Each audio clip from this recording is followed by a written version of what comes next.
Podemos hacer una oración para que el Señor nos revele en esta mañana lo que Él tiene en su corazón para su pueblo, para que la palabra de Dios pueda penetrar en lo más profundo de nuestro ser como la buena semilla y lleve fruto para Él.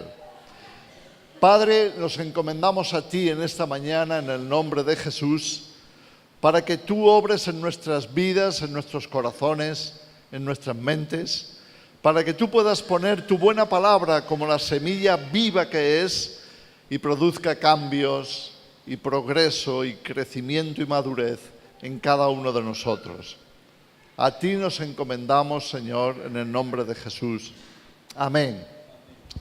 Amén.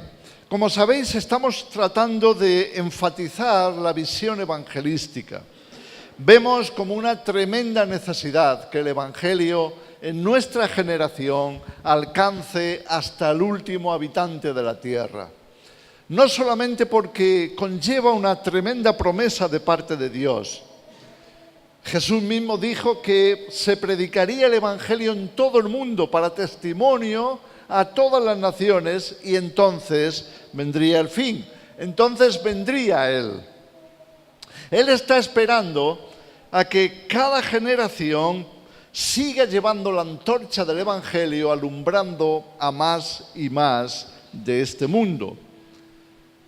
Gracias a Dios, en esta generación tenemos la posibilidad y la capacidad de llegar hasta el último rincón.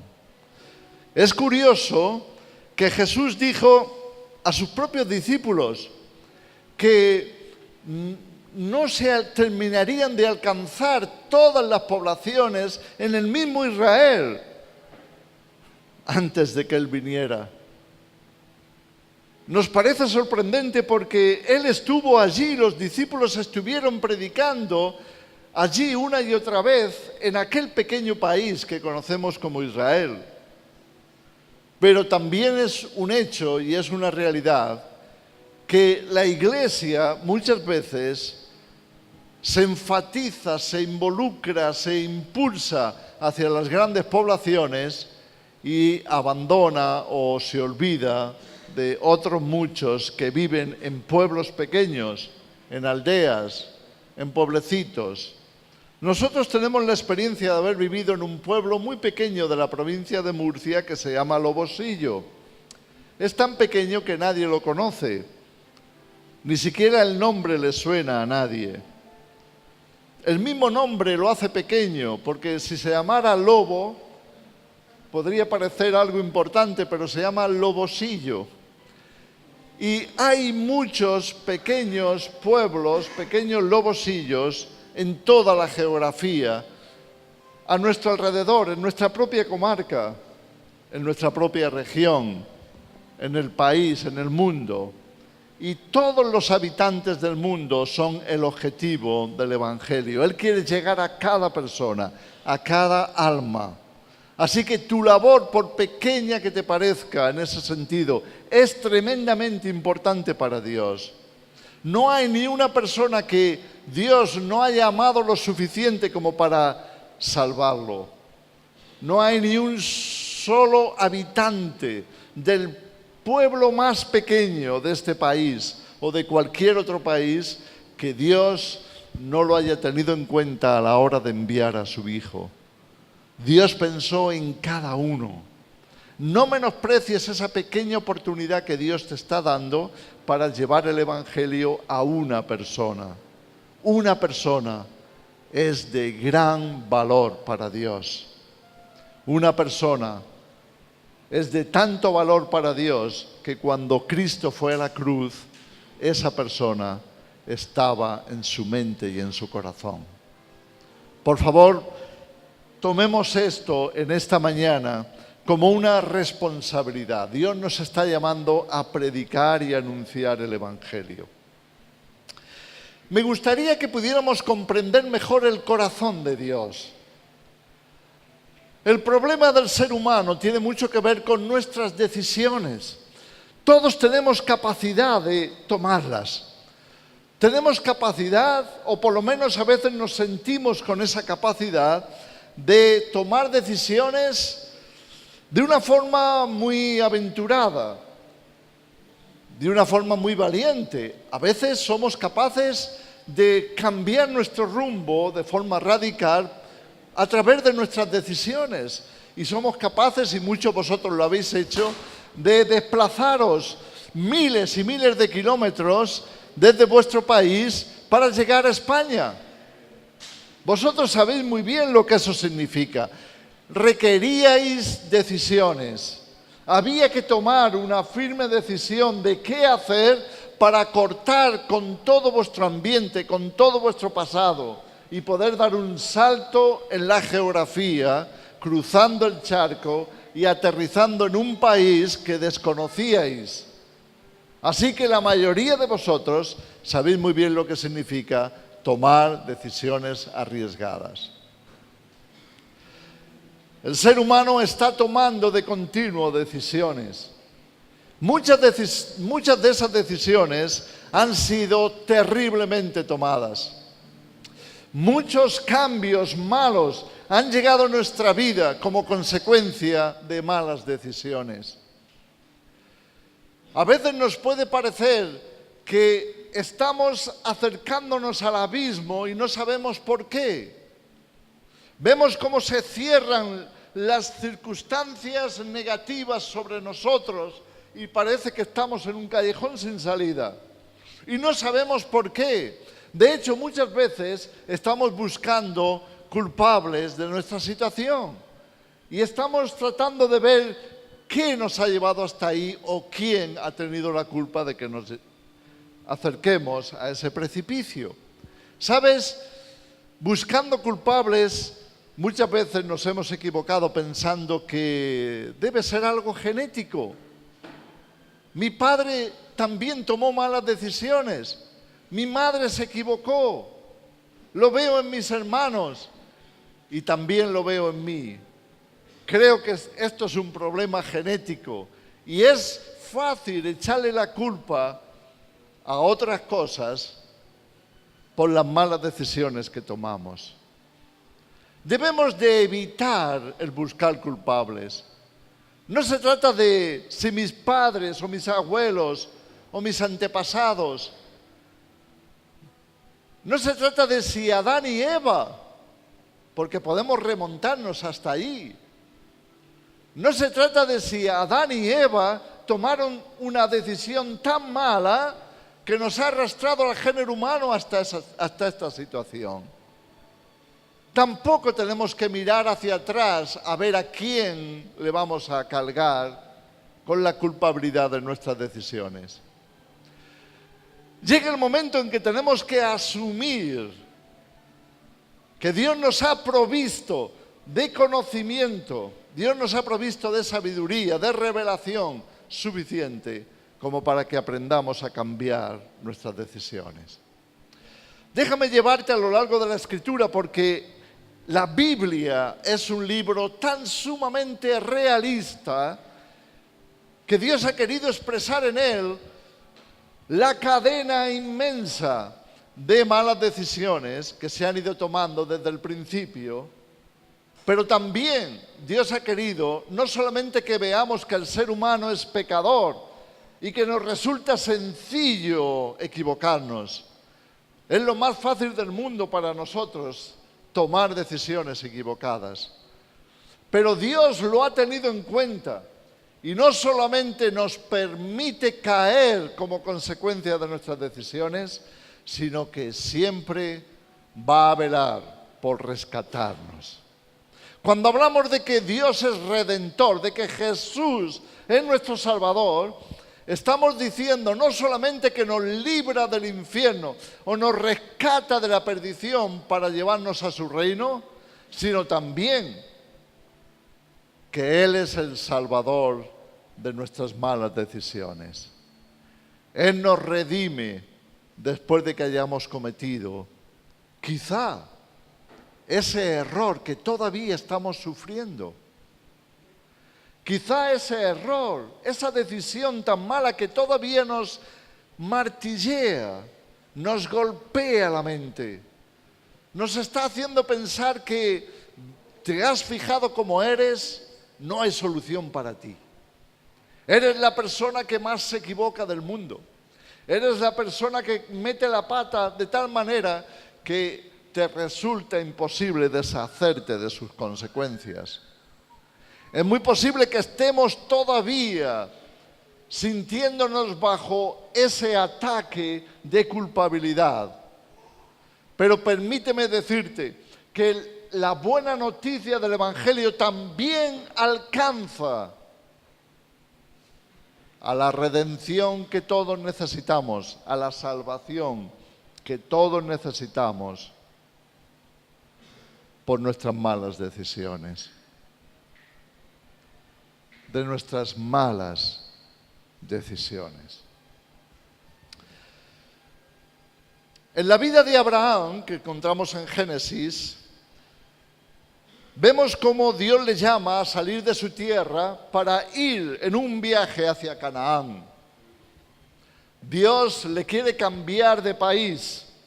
Dios le está sacando de Mesopotamia, de un país tremendamente idólatra, de un país rico en recursos, con gran abundancia, con mucha agua y producción, pero también pervertido, idólatra, contaminado por el pecado profundamente, lleno de maldad. Era aquel lugar donde un día había estado el paraíso terrenal, pero el hombre por su mala decisión había fallado, y encontramos que la cuna de la civilización que se establece por primera vez después del diluvio con la Torre de Babel es precisamente en Mesopotamia. Y ahí se produce también el asentamiento de lo que iban a ser las religiones idólatras de toda la historia, de toda la humanidad. Así que Dios le quiere sacar y le saca a Abraham de ahí y le lleva a Canaán en compañía de su sobrino, que se llamaba Lot, aparte de su esposa, que se llamaba Sarai en aquel momento, y de todos sus bienes, sus ganados, sus trabajadores, sus obreros. Y todos en caravana salen para llegar a Canaán. Allí se establecen y los ganados encuentran en las zonas altas del país, donde hay más humedad, encuentran suficiente pasto para poder seguir progresando. En el capítulo 13 del Génesis nos encontramos, sin embargo, que llega un momento en que el progreso es tal, tanto para Abraham como para Lot, que los ganados se han multiplicado y ya comienza a resultar difícil encontrar prados, encontrar lugares de sustento para ellos, para sus ovejas, para sus camellos, para sus caballos, todo lo que tuvieran ellos allí para valerse como transporte y para ganadería. Esos verdes pastos comienzan a escasear, hasta el punto que los pastores que ellos tienen contratados, que ellos tienen como ayudantes, como obreros, esos pastores comienzan a discutir entre sí. Los de Lot contra los de Abraham contra los de Lot. No, yo he visto primero ese territorio, tú ya pasaste por ahí, ahora me toca a mí. Ahora que ha crecido la hierba, ese lugar es para mi rebaño, no los tuyos. Y comienza una tremenda disputa entre ellos, hasta el punto que Abraham y Lot se tienen que sentar y decir, ¿qué vamos a hacer? Porque nuestros pastores están enemistados, están peleándose entre ellos a causa de las ovejas, están discutiendo a causa de los pastos. Así que finalmente llegan a la conclusión de que si quieren mantener la abundancia que han recibido, si quieren mantener ese nivel de progreso, van a tener que separarse. Y así llegan a tener que tomar una decisión. Y Abraham le dice a su sobrino, sobrino, te doy la ventaja, el privilegio de que tú escojas, tú escoge a dónde quieres ir. Si tú te quieres desplazar hacia el este, yo iré hacia el oeste. Si tú quieres ir al norte, yo iré al sur. Tú escoge. Y Lot tiene que tomar una decisión. ¿Qué decisión tomaría Lot? Porque Abraham le ha dejado a él la responsabilidad de ser el primero en escoger. Todos nosotros nos hemos visto en la misma situación. Hemos tenido que escoger. Muchas veces la situación ha estado dentro del matrimonio. El marido y la mujer están hablando, quizá discutiendo acerca de algo que hace falta, una necesidad. Finalmente la mujer dice, bueno, lo que tú digas. No salimos de la discusión, así que toma tú la responsabilidad. Y es una buena decisión por parte de la mujer, dejar que el hombre tome la decisión para que aprenda a responsabilizarse. ¿Estás de acuerdo con eso? Ya ves que aquí no somos feministas, pero tampoco machistas. Creemos en el orden establecido por Dios y creemos que todo varón debe de aprender a asumir la responsabilidad de sus decisiones. Sus decisiones. Así que encontramos con que Lot se ve ante esa necesidad de tener que decidir. ¿Y qué va a hacer?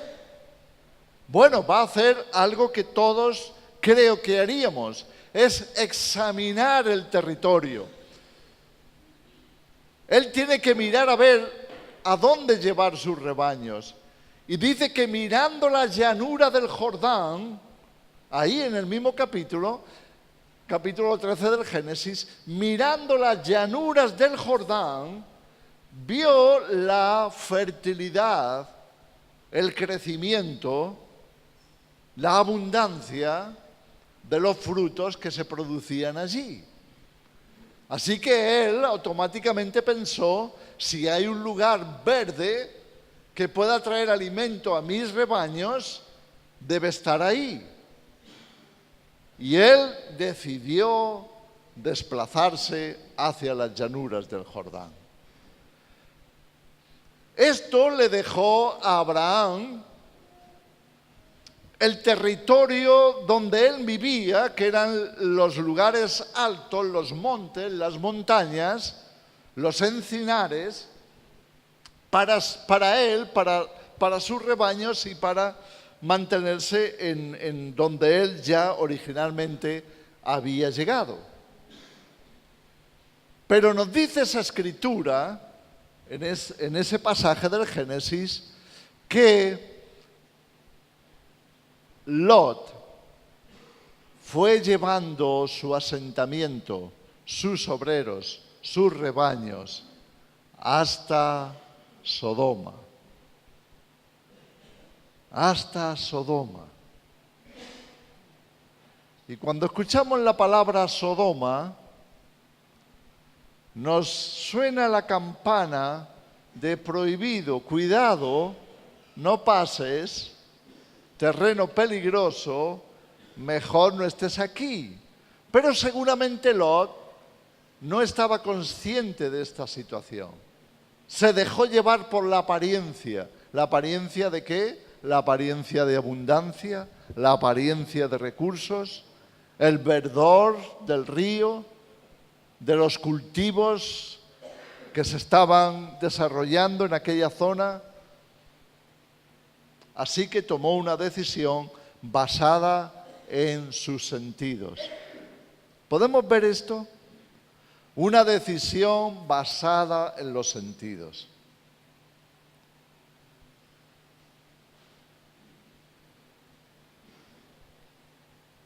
Tenemos que parar de vez en cuando y pensar, ¿estoy tomando yo mis decisiones basado en mis sentidos?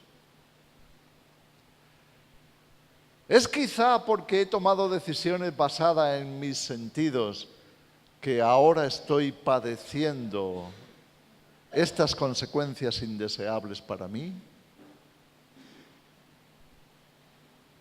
Ahora, ¿cómo salgo de esta situación?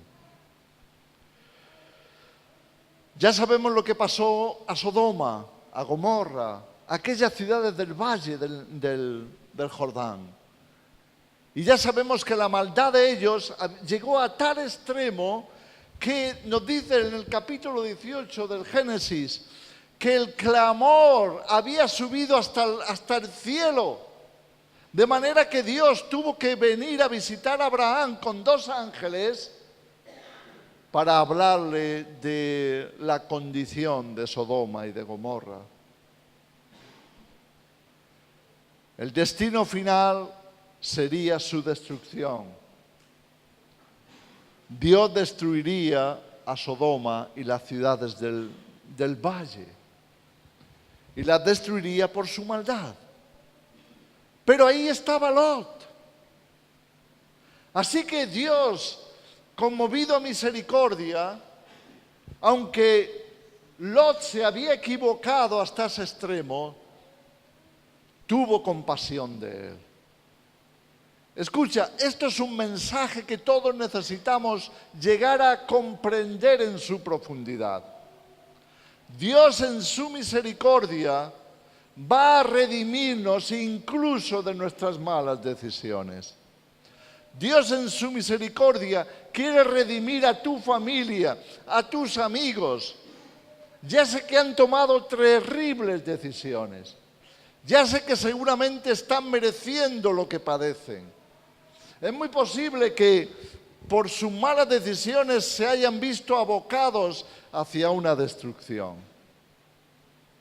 Pero Dios es su Salvador. Y Jesús cargó también con sus pecados. Cargó con esas malas decisiones.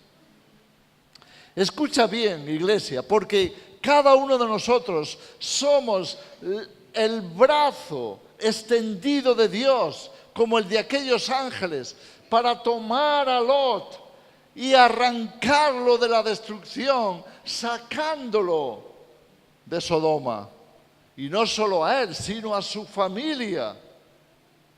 Para Dios, nuestra familia es tremendamente importante.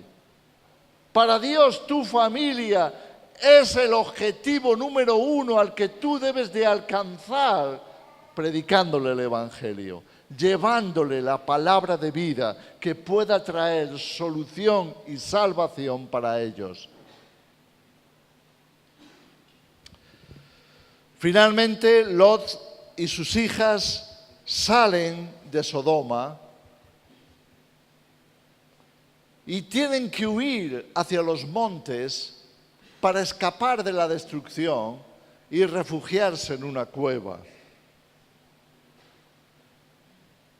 Lot se habría ahorrado ese terrible peligro en el que se vio si en vez de dejarse deslumbrar por el progreso, si en vez de dejarse deslumbrar por aquello que era más atractivo, hubiera tomado las decisiones como Abraham. Abraham buscó a Dios. Abraham oyó a Dios. Abraham ya sabía lo que era escaparse del progreso, escaparse de la apariencia, escaparse de aquello que nos atrae en los sentidos para seguir a Dios. Así que Lot escapó. Y ahora las hijas van a tener descendencia del propio padre.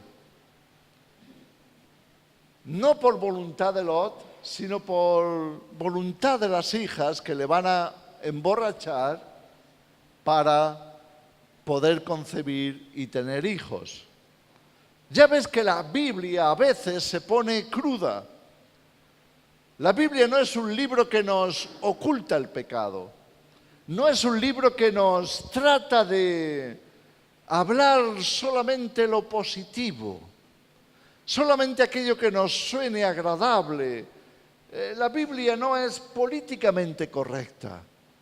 La Biblia es tremendamente realista. Tan realista que nos va a destapar el pecado sin ningún tipo de pudor. Va a hablarnos de las decisiones terribles del ser humano sin poner ningún velo de apariencia sobre ellas. Las hijas de Lot concibieron de su padre. Y el primer hijo que nació de la mayor le pusieron por nombre Moab. Moab, el padre de los moabitas. Moab creció, se hizo una nación pequeña, pero una nación con reyes. Y no solamente se hizo fuerte, sino que llegó a ser un castigo para Israel. Llegaron a ser enemigos que les asaltaban, que les atacaban, que les robaban, que se hacían de sus posesiones, que estaban siendo un castigo tremendo para la nación. Esta fue la situación de Moab.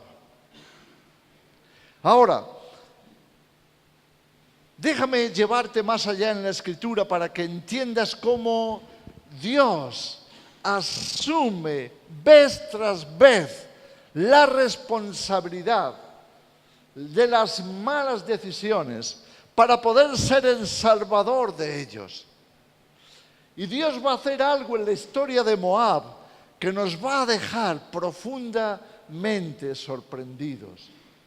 ¿Cómo es posible que una nación producto de malas decisiones, de decisiones terribles, primero de parte de Lot, de apartarse de Abraham, de ir a un lugar malvado como Sodoma, de tener que escapar por los pelos, porque Dios le quiere salvar de la destrucción, y tenerse que refugiar en las montañas o verse obligado a vivir en una cueva y verse engañado por sus propias hijas para concebir? Y el primer hijo que les nace va a ser una nación enemiga de Israel. Podemos ver la secuencia de malas decisiones y hasta dónde nos pueden llevar. Pero va a pasar algo muy interesante. Dios sigue con la historia de su pueblo y avanza. Va a avanzar con la historia. Y el pueblo va a crecer, el pueblo de Israel, y se va a multiplicar en Egipto. Se va a multiplicar hasta el punto de que se convierte en una amenaza para el país, para el faraón, para la abundancia de Egipto. Y finalmente el faraón va a tomar la decisión, la mala decisión, de acabar con todos los varones que nacieran en Egipto que fueran hebreos. Lo que va a pasar, y seguramente lo has leído muchas veces o lo has visto quizás hasta en películas, lo que va a pasar es que Dios va a enviar a Moisés. Y Dios va a enviar a Moisés para sacar al pueblo y llevarlo a Canaán. Después de muchos años, Dios va a tener que levantar a Josué porque Moisés va a ser incapaz de entrar en la tierra de Canaán debido a las malas decisiones de los espías. ¿Te acuerdas de la historia de los espías enviados por Moisés para reconocer la tierra? Y cómo esos 12 espías van a traer un mal reporte, mejor dicho, 10 de ellos van a traer un reporte negativo, un informe negativo de que la tierra está totalmente bajo el control de los gigantes, de manera que es imposible conquistarla. Y debido a aquellas decisiones erróneas, van a tener que seguir en el desierto 40 años más. Y van a morir aquella generación y finalmente Dios va a poner a Josué al frente del pueblo para que entren en la tierra prometida. Cuando entran en la tierra, se encuentran con efectivamente ciudades grandes, amuralladas, y la primera de ellas va a ser Jericó. Jericó era una gran fortaleza. El pueblo no sabía qué iba a pasar, cómo iban a lograr superar aquella dificultad, pero Dios les va a dar una estrategia.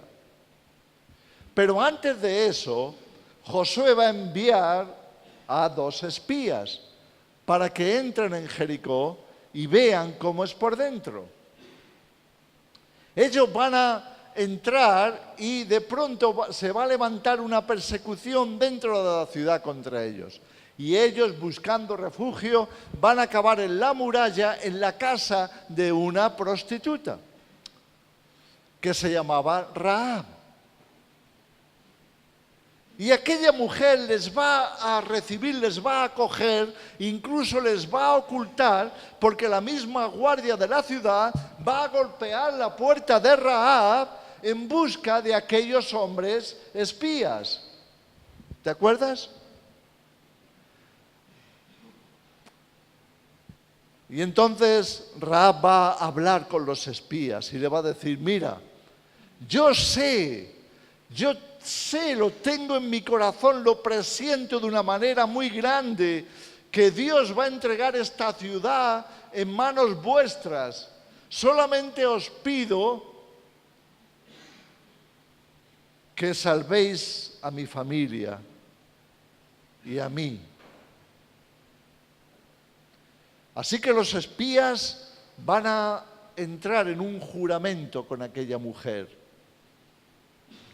Y efectivamente, cuando Dios va a mandar a Israel y los muros van a caer, la única parte del muro que no va a caer era donde estaba la casa de Rahab. Dios va a entrar en la vida de aquella mujer pecadora que estaba clamando por salvación para rescatarla de una perdición total y completa. Dios de nuevo va a intervenir para que nosotros podamos ver lo que hay en su corazón, que en su corazón hay salvación para aquellos que buscan. Escucha, la iglesia necesita orar por las almas. Y necesita orar para que se despierte en el corazón de la gente ese deseo, necesito un Salvador. Necesito salir de mi circunstancia. Necesito dejar las consecuencias malas de mis decisiones. Necesito ser rescatado. La iglesia debe de orar por esto, orar por las almas para que parta de sus corazones el deseo de ser salvos. Porque ese es el clamor que Dios va a oír. Y no importa las decisiones que hayan tomado, Dios acudirá a su auxilio. Y es muy posible que te envíe a ti para llegar a su corazón. Hermanos, este es el papel de la iglesia.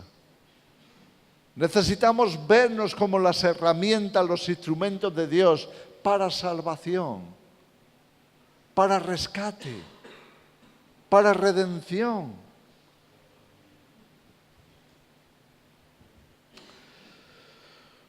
Ahora permíteme llevarte un poquito más allá con la historia de Rahab, porque efectivamente Rahab fue preservada y su familia de la destrucción, ya que Israel tomó la ciudad y mató a sus habitantes.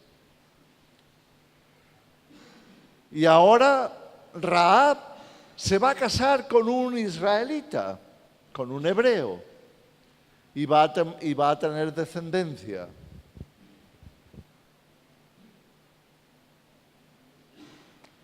Y la descendencia de Rahab va a encontrarse con una moabita. Escucha bien, porque después de que Israel tomó la tierra y se asentaron, vinieron dificultades en algunas partes del país, como las encontramos aquí, falta de trabajo. Y entonces una familia tomó la decisión de que se iban a desplazar a Moab, porque allí había abundancia en aquella época. Y es la historia de Noemí,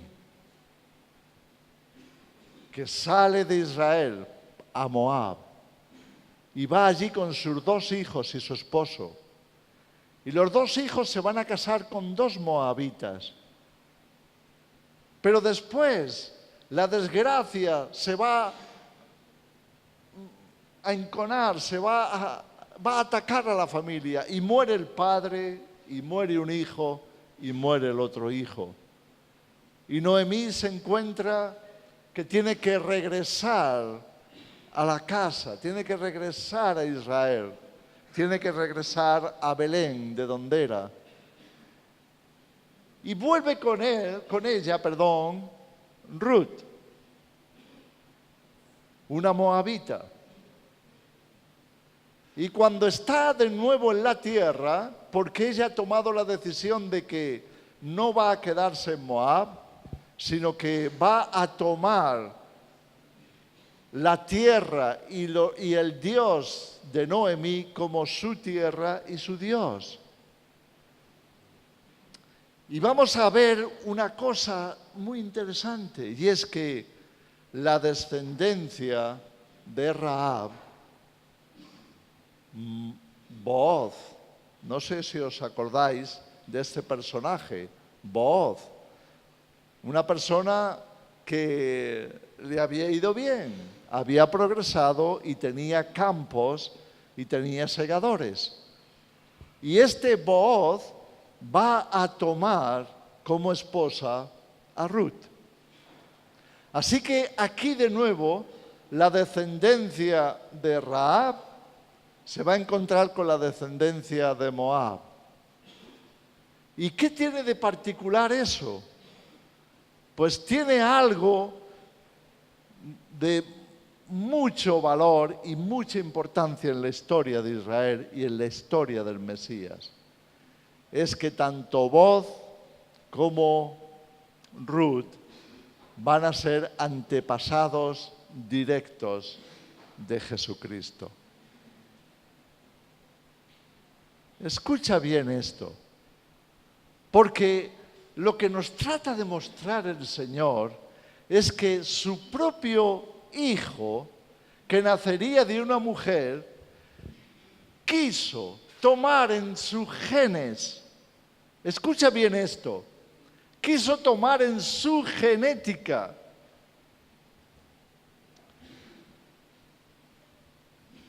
extranjeros que no tenían a Dios como Dios, que fueron impulsados para formar parte de Israel, que se asimilaron en la nación y que finalmente llegarían a formar parte de la línea genealógica del propio Mesías.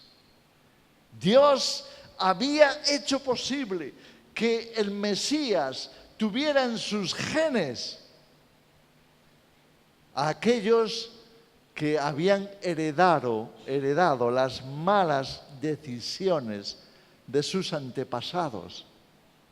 Escucha bien esto, porque cuando hablamos de salvación, estamos hablando precisamente de esto, de ser rescatados de las malas decisiones. Y es porque Dios ha mandado a su Hijo para ser nuestro Salvador de una manera total y completa, poniéndose en nuestro lugar, cargando sobre Él, no solamente de una forma espiritual o de una forma anímica, en su propia genética, el pecado de todos nosotros. Él tomó sobre sí lo que iba a ser las consecuencias de aquellas malas decisiones tomadas en algún momento de la historia por personas incluso ajenas al pueblo de Dios. Y estoy haciendo énfasis en esto, porque muchas veces nos pasa a todos, después de que hemos sido salvos, miramos a los pecadores, viendo sus actitudes, viendo las consecuencias de sus malas decisiones, de tal manera que nos podemos asustar de ellos. Y podemos pensar que son destinatarios de las consecuencias del mal. Escucha bien esto, porque podemos etiquetar a la gente fácilmente. Podemos calificar a las personas como salvas y perdidas. Y podemos dejar de predicar el Evangelio a las personas que consideramos que entran en la calificación de perdidos, como si eso tuviera que ser necesariamente su destino. Y nos olvidamos del amor de Dios, nos olvidamos de la misericordia de Dios, nos olvidamos de la compasión de Dios, nos olvidamos de que nosotros mismos podríamos haber sido perfectamente etiquetados en la clase de perdidos sin posibilidad de remisión. Nosotros mismos podríamos, y quizá hayamos sido alguna vez objeto de rechazo en este sentido. Alguien nos vio, alguien que ya estaba en Cristo nos pudo ver, y al ver nuestro estilo de vida, al ver la consecuencia de nuestras decisiones, pudo tacharnos en su lista de candidatos para evangelizar. ¿Nos puede pasar? Mi pregunta es esta: ¿qué pasaría si en este momento entraran dos homosexuales agarrados de la mano porque se consideran pareja y se sentaran aquí delante? ¿Cómo lo tomaríamos? ¿O dos lesbianas? ¿Qué haríamos? ¿Les pondríamos en la lista negra de los tachados? ¿O nos acordaríamos de que el Señor es el Redentor de todos nosotros? ¿No crees que cuando Jesús murió en aquella cruz, también Él estaba pagando por ellos? Porque la Escritura dice que Dios es el Salvador de todos y que Él quiere que todos sean salvos y vengan al conocimiento de la verdad. ¿Qué vamos a hacer cuando vemos las terribles decisiones de aquellos que se metieron en el satanismo y que están colaborando estrechamente con Satanás para la perdición del género humano? ¿Somos capaces de orar por ellos? ¿Somos capaces de presentarlos en intercesión delante de Dios para que Dios les libre, para que se arrepientan, para que busquen a Dios, para que sean salvos del infierno?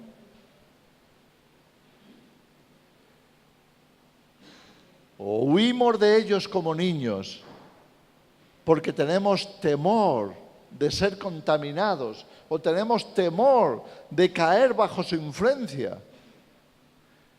Y estoy diciendo esto, hermanos, porque la iglesia hoy más que nunca necesita crecer, necesitamos madurar,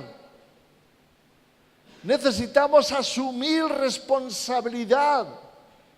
¿Sabes cómo fue conocido Jesús en su época? ¿Acaso no le tachaban de amigo de borrachos y prostitutas? ¿Acaso no le criticaban los fariseos por codearse con los pecadores? ¿No fue Jesús el que tuvo que defenderse diciendo: yo he venido a llamar a pecadores al arrepentimiento? Si queréis saber por qué me codeo con ellos, por qué como con ellos, por qué les visito, por qué converso con ellos, es porque mi misión es la de llamar a los pecadores al arrepentimiento.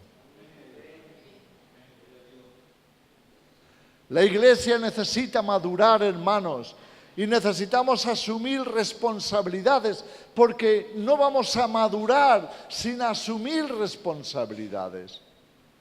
No vamos a crecer espiritualmente si no tomamos también la posición de responsabilidad por las almas de tu propia familia, las almas de tus amigos, las almas de tus compañeros de trabajo, de tus vecinos, de aquellos que seguramente en tu corazón rechazas por el estilo de vida que tienen. Pero la iglesia está comisionada por el Señor para predicar el Evangelio a cada criatura. A cada criatura.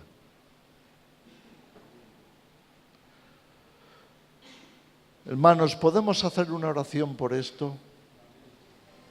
¿Podemos hacer una oración para que el Señor traiga crecimiento espiritual, crecimiento de comprensión?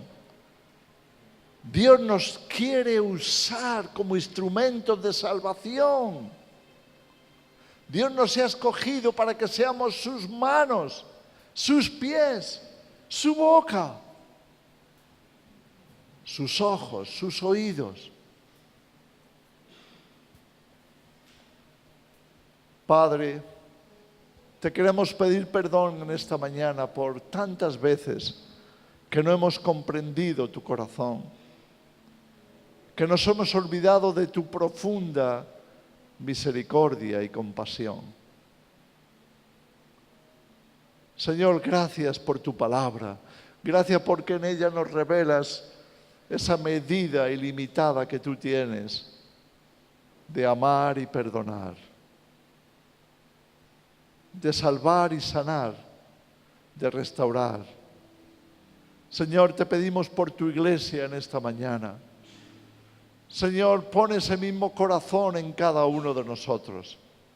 Pon en nosotros ese deseo de llevar tu evangelio a aquellos que parecen totalmente perdidos, a aquellos que sufren las consecuencias de sus malas decisiones. Que tu evangelio llegue a sus vidas, que ellos puedan recibir esa oportunidad de ser alumbrados con la verdad que libera. Señor, ayúdanos a proclamar el evangelio en nuestra ciudad. Ayúdanos, Señor, a llevar tu evangelio a los que están cerca y a los que están más lejos, a no descartar a nadie, a no desechar. Señor, te damos gracias por habernos salvado. Y en esta mañana reconocemos que también nosotros estuvimos perdidos, que también nosotros tomamos en el pasado y seguramente seguimos tomando malas decisiones, que también nosotros te seguimos necesitando, Jesús, como nuestro Salvador, como nuestro Redentor. Gracias por tu salvación, Señor. Gracias por tu amor. Inúndanos con tu misericordia. Empápanos de ella, Señor. Transforma nuestra mente y nuestro corazón con tu compasión. Queremos ser como tú. Queremos crecer a tu imagen y semejanza. Gracias, Padre, por darnos esta oportunidad. Muchas gracias, Señor. En el nombre de Jesús. Amén.